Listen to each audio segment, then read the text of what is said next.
आप देख रहे हैं एकलव्य एजुकेशन सेंटर और मैं हूं केवल आपके सामने। और इस खास एपिसोड में आपका हार्दिक स्वागत एवं अभिनंदन है। तो चलिए इस एपिसोड का शुरुआत करते हैं। और हमारे सामने जो प्रश्न है 25 नंबर है। तो 25 नंबर प्रश्न कह रहा है कि ए के cube plus A square B plus A B square और ए प्लस बी फिर दिया है और A square plus A B plus B square का चतुर्थ अनुपातिक क्या है।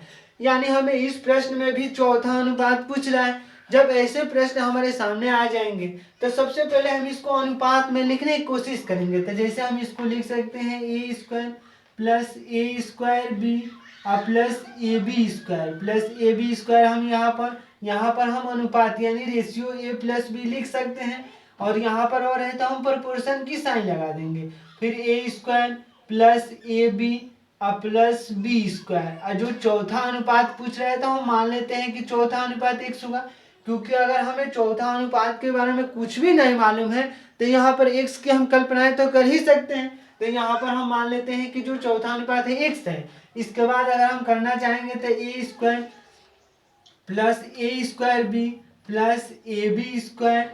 और फिर अगर रेशियो है तो हम यहाँ पर बाटा में लिख सकते हैं ए प्लस बी।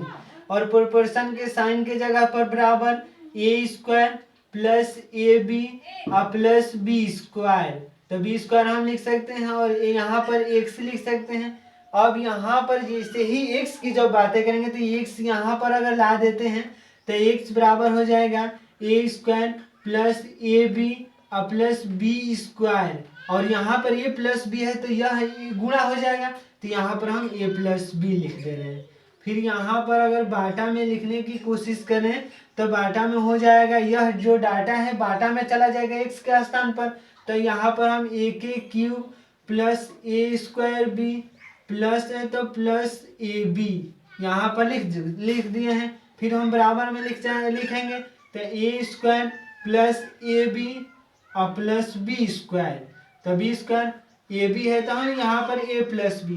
अगर इस डाटा में से यानी ए के cube plus A square B plus A B में से अगर एक कॉमन ले लेते हैं, यहाँ पर स्क्वायर है, जो यहाँ पर स्क्वायर है तो यहाँ पर स्क्वायर है तो यहाँ पर स्क्वायर यह छूट गया था। तो इस तरह से हो गया। यहाँ पर जो डाटा है अगर एक कॉमन ले लेते हैं तो इसमें यह मिल जाएगा, तो कटने की संभावनाएं बन रही है। अगर हम यहाँ पर ए कॉमन ले लेते हैं तो यहाँ पर हो जाएगा ए स्क्वायर प्लस हो जाएगा ए बी तो प्लस ए बी हो गया प्लस हो जाएगा बी स्क्वायर। क्योंकि यहाँ पर ए अगर हट जाएगा तो केवल बी स्क्वायर बचेगा। और यह जो यहाँ से यह पूरा डाटा जो इस तरह से कट गया तो जो x बराबर लिख सकते हैं, यहाँ पर हम लिखने की कोशिश करेंगे तो x बराबर लिख सकते हैं कि ए प्लस बी और बाटा में केवल ए बच रहा है तो हम ए लिख देंगे बाटा में।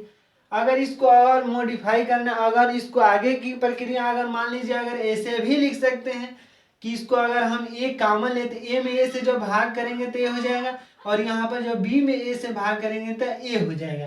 क्योंकि अगर ए प्लस बी है और बाटा में दोनों के बाटा में है तो हम जो जैसे ही ए में ए से भाग देकर 1 लिख सकते हैं या ऐसे भी उत्तर आ सकते हैं। यानी ये भी सही है और ये भी सही है, यानी विकल्प पर डिपेंड कर रहा है कि आखिर विकल्प क्या चाह रहा है हमसे। यह उत्तर x की वैल्यू यह चाह रहा है कि यह मतलब x equal to A plus B अपन में।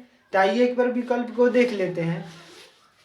और प्रश्न की जो संख्या है 25 नंबर था। 25 नंबर प्रश्न के विकल्प नंबर 1 प्लस बी अपन है, यानी यह दिया है विकल्प नंबर सी दिया है। तो विकल्प नंबर सी में दिया है 1 प्लस बी अपन है, यह भी हो सकता है। लेकिन जैसे विकल्प पर हम जाएंगे तो 1 प्लस बी अपन है तो विकल्प नंबर सी शायद आप देख पा रहे होंगे 25 नंबर प्रश्न है और विकल्प नंबर सी है। तो इस तरह से हम 25 नंबर प्रश्न को हल कर चुके हैं। तो आज के इस एपिसोड में बस इतना ही। अगर आप हमारे चैनल के साथ नए जुड़े हैं तो हमारे चैनल को कर दीजिए सब्सक्राइब, ताकि हमारे द्वारा अपलोड किया गया हर वीडियो आपके पास सबसे पहले पहुंच जाए। तो धन्यवाद, थैंक यू।